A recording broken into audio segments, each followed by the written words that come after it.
име е Стоян Ковачев.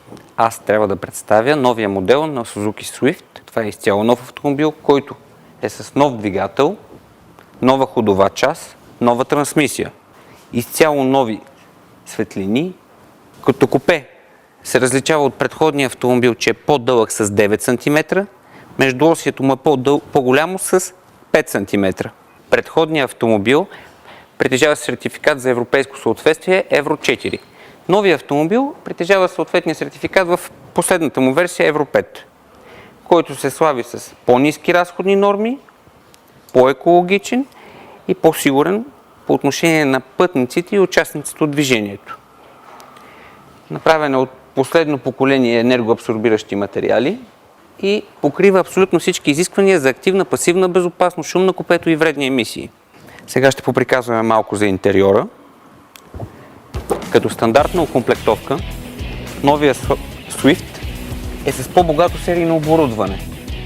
Обърнато е сериозно внимание на сигурността. Автомобилът стандартно се предлага с 7 въздушни възглавници, мултифункционален волан, който управлява стандартна стереоуредба, която притежава и вход за USB. Отделно поддържа абсолютно всички съвременни формати за слушане на музика.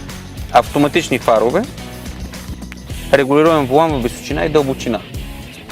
Абсолютно всички автомобили от модела новият Swift разполагат с безконтактно палене и отваряне и възпламеняване с старт бутон без базовия модел.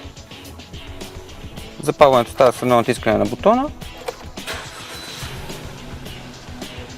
И сега, след всичко казано до тук, нека да направим едно пробно шофиране на новия Swift.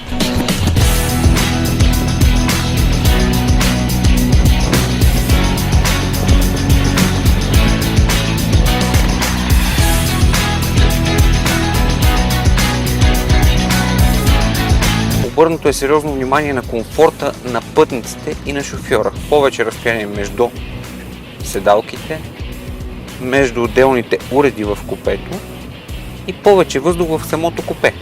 Двигателите на този автомобил са 1.2 бензин, 94 конски сили и 1.3 дизел, 75 конски сили. Новият двигател, бензиновия 1.2, е с 20% по-ниски разходни норми и по-ниски норми на вредни емисии. Това беше от мен, Стоян Ковачев. Заповядайте в нашия шоурум да направите пробно шофиране, за да се убедите в качествата и преимуществата на новият Swift.